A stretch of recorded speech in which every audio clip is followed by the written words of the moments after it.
Guys welcome to my channel Anwesha blog. আশা করছি তোমরা সবাই ভালো আছো, আমিও খুব ভালো আছি। অনেক দিন পর একটা ব্লগ নিয়ে এসেছি। তো আজকে মোট কথা হচ্ছে পুজো চতুর্থী। তো আমরা বেরিয়ে পড়েছি স্পোকেন ইংলিশ ক্লাস করে 4 জন মিলে মোট ঠাকুর দেখতে। আমরা প্রথমে গড়িয়াহাট থেকে ঠাকুর দেখা শুরু করেছি, পর একদিন যে কটা ঠাকুর আছে আমরা দেখতে শুরু করে দিয়েছি। ছিলাম হিন্দুস্তান পার্কে। তো এখানে ভালোই করেছিল বেশ ঠাকুরটা।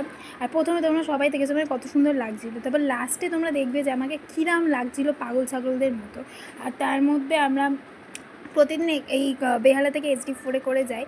সেদিন আমরা SD4 হাজারদারিও বাস পাইনি, আমাদের এখান থেকে রাজবাড়ি থেকে আবার গড়িয়াহাটে অত ধরে যেতে হয়েছে, কারণ বাসের সংখ্যা খুবই কমে গেছে। পুজোয় মানুষ বাড়ায়, কমে গেছে। প্যান্ডেলে গেছিলাম একটা চাশমিস প্যান্ডেলে, কিন্তু যাই হোক এখানে উদ্বোধন হয়নি, এটাই দুঃখ। তারপরে চলে গেছিলাম একটা 3 নম্বর প্যান্ডেলে।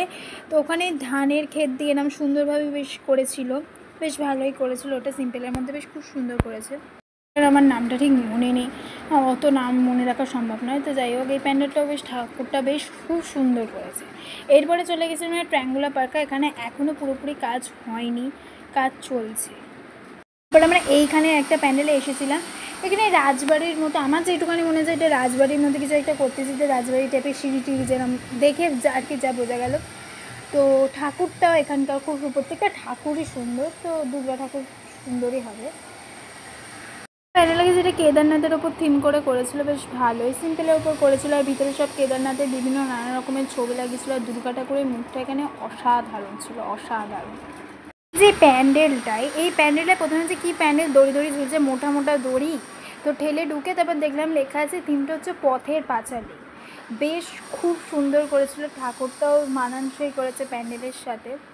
এটা খুবই ভালো আছে। এর মাঝখানে তোমার একটা কথা বলি তোমাদের, আমরা এত ঠাকুর দেখার পরও আমরা ভেবেছি যে আমরা হয়তো ত্রিধারাটা কমপ্লিট করছি। আমরা প্রত্যেকে 4 জনে তাই ভেবেছি আমরা ত্রিধারাতে দেখেছি, কিন্তু আদৌ কিন্তু আমরা ত্রিধারা দেখিনি। আমি তারপর বাড়ি ফেরার সময় যখন বাসে উঠেছি তখন দেখি একজন ত্রিধারা লিখে মানে ফটো ছেড়ে ত্রিধারা লিখে ক্যাপশন দিয়েছে। তখনই বুঝলাম যে আমরা ত্রিধারা দেখিনি, আমরা কোন প্যান্ডেলকে ত্রিধারা ভেবে নিয়েছি। কিন্তু এই লাইনেই কিন্তু ত্রিধারাটা ছিল, আমাদের মিস হয়ে গেছে। তারপর একটা 10 টাকার চকোবার কিনেছিলাম। এটা 10 টাকার চকোবার কী ছিল আর কি হয়ে গেল, একদম সরু কাঠি, অনেক ঠাকুর থেকে গলা ভেজানোর জন্য। তারপর এতটাই ঘেমে টেমে গেছিলাম, তাই বললাম যাই একটু লেকমাল কাছে আছে, যখন লেকমালে গিয়ে ঘুরেই আসি। তো লেকমালে আমরা গিয়ে একটু ফটো ঘুরে টুরে এসে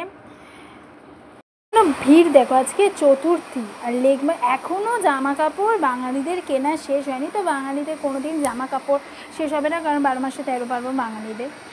তো এবার আমার মুখের অবস্থাটা দেখো গাইস, আমি যখন লেকমল থেকে বেরোচ্ছি অবস্থাটা দেখো পুরো পেদনি হয়ে গেছে। আগে তো রোদে ঘুরেছি, কালো হয়ে গেছি। এবার পরে আমি ভাবছিলাম যে পরের দিন আমি রোদে বেরাবো না, কিন্তু রোদে ঘুরেই আমি ঠিক কাজ করেছি, কারণ আমাদের 5টার মধ্যে ঠাকুর দেখা কমপ্লিট হয়ে গেছে। আমরা ভেবেছি এবার তাড়াতাড়ি বাড়ি আসবো, সবার পা ব্যথা হয়ে গেছে।